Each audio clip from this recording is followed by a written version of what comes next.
11. Samurai Champloo menceritakan petualangan Fu bersama dua pendekar kuat lainnya bernama Mugen dan Jin karena diselamatkan olehnya. Meskipun tayangnya di tahun 2004, which is lama banget guys, hampir 20 tahun lamanya ya, tapi anime ini membawa nuansa hip hop dan sangat berkesan. Berani diadu lah ya dengan anime samurai yang tayang di tahun 2024 yang sekarang gitu. Mungkin bisa juga jadi anime best samurai of all time. 10. Dororo. Kalian carinya yang tayang di tahun 2019 ya, biar lebih up to date dan lebih bagus gambarnya dengan grafis yang terbaru dan gak akan pedih tentunya di mata.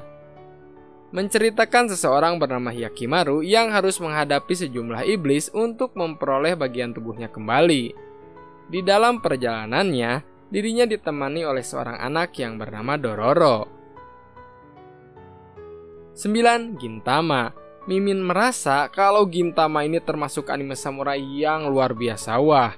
Beberapa unsur terinspirasi dari sejarah Jepang termasuk Shinsengumi. Gintama menyajikan komedi yang luar biasa ngakak dan pada saat momen bertarung pun berhasil sukses ya dan menakjubkan sekali. Menceritakan Gintoki dan Shinpachi yang memutuskan untuk bekerja sebagai freelance, menerima segala permintaan dari kliennya. Hingga suatu hari, Kagura ikut bergabung karena diselamatkan oleh Gintoki dan Shinpachi dari kejaran kelompok Yakuza.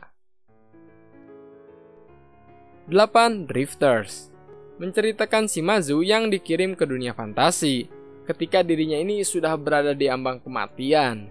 Di sana, dirinya bertemu dengan panglima perang legendaris ya yang bernama Nobunaga Oda dan Yoichi Sugetaka, jadi balik lagi ke masa dulu. Anime ini mengambil prajurit ikonik dari seluruh sejarah ya, banyak sekali ras seperti elf, kurcaci, raksasa, dan naga. Tentu saja ini bakal jadi pertarungan yang sangat epik dan layak banget dinobatkan sebagai anime samurai terbaik ya yang pernah dibuat karena ceritanya memang bagus. 7. Suranotoki menceritakan perjalanan keluarga Mutsu yang sangat menarik untuk diikuti. Hingga suatu hari keluarga Mutsu ini pergi ya untuk berhadapan dengan ahli samurai dan tanpa pedang ataupun tanpa senjata guys. 6. Basilisk Koga Ninpocho menceritakan klan ninja legendaris yang bernama Iga dan Kouga yang memasuki era perdamaian ya berkat perintah shogun yang bernama Ieyasu Tokugawa. Sayangnya ada konflik ya dengan penerus shogun setelah Ieyasu, melibatkan klan Iga dan Kouga kembali dalam medan pertarungan selanjutnya. Jadi war kembali nih, harusnya kan damai ya di zaman Ieyasu Tokugawa. 5. Afro Samurai menceritakan perjalanan seorang anak yang ayahnya dihabisi oleh ahli pedang. Ayah Afro ini bisa dibilang samurai nomor 1 ya, tapi kemudian dihabisi oleh samurai kedua terkuat. Akhirnya, dengan usaha dan kerja kerasnya, Afro ini berhasil menjadi samurai nomor 2. Tapi sebelum membalaskan dendamnya, banyak samurai ya yang menginginkan posisi Afro sebagai posisi nomor 2 samurai terkuat. 4. Jubei Ninpucho menceritakan seorang samurai yang bernama Jubei. Dirinya terlibat di dalam konflik politik. Jubei harus melawan faksi ninja, dan itu kan tentunya bukan hal yang mudah ya.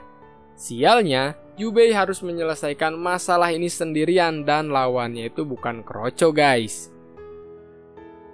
3. Samurai X atau Rurouni Kenshin menceritakan perjalanan Kenshin yang dikenal sebagai Hitokiri Batosai.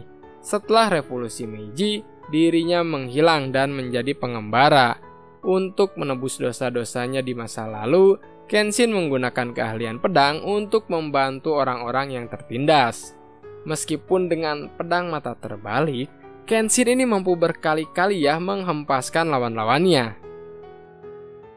2. Jigokuraku menceritakan pembunuh paling kejam di desa Iwagakure bernama Gabimaru. Tetapi karena dirinya ini berkhianat, Gabimaru harus dijatuhi hukuman mati dari asal desanya. Hanya memiliki satu harapan untuk tetap hidup, yaitu melakukan perjalanan ke pulau tersembunyi dan mendapatkan ramuan abadi. Katanya, Di tempat tersebut, surga dan neraka itu hanya terpisahkan sehelai rambut. Oh, jadi menarik gitu kan untuk diikuti. Pertama, Nigejo Juno Wakagimi. Anime yang baru rilis banget ya, fresh from the oven. Di tahun 2024. Ini seru banget, parah dan rame coy, asli swear kagak bohong ya. Menceritakan kesogunan Kamakura yang dihancurkan oleh pengkhianat yang bernama Ashikaga Takauji.